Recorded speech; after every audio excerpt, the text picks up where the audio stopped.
आकाशवाणी नागपूर हेमांगी कुलकर्णी आपल्याला ठळक बातम्या देत आहे.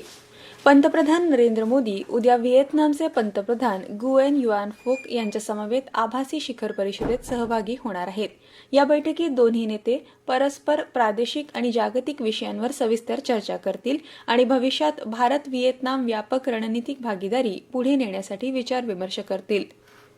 अतिवृष्टीमुळे शेतकऱ्यांना झालेल्या नुकसानीचा आढावा घेण्यासाठी केंद्रीय पथक आज दुपारी राज्यातील औरंगाबादला येणार असून विभागीय आयुक्त कार्यालयात केंद्रीय पथकासमोर नुकसानीचं सादरीकरण करण्यात येणार आहे.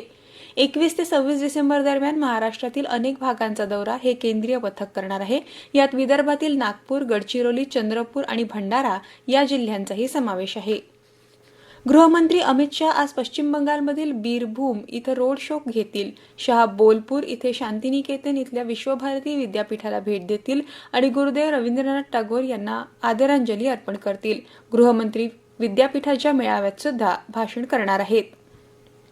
किमान आधारभूत किमतीसह 77,608 कोटी रुपयांची खरेदी झाल्याचं सरकारनं म्हटलं आहे.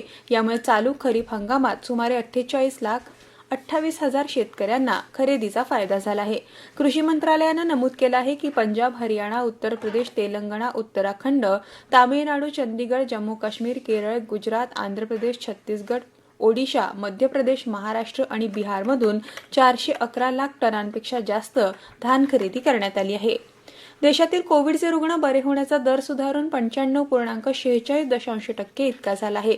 आरोग्य मंत्रालयानं म्हटलं आहे की देशात कोरोना संसर्गामुळे आतापर्यंत 95,50,000हून अधिक रुग्ण कोरोनामुक्त झाले आहे.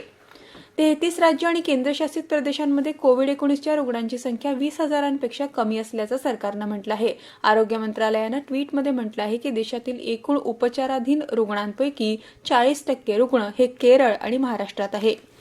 वारंवार हात धुणे, मास्क वापरणे आणि सुरक्षित अंतर पाळणे या त्रिसूत्रीचा अवलंब करा आणि सुरक्षित रहा. याबरोबरच हे ठळक बातमीपत्र संपलं. नमस्कार.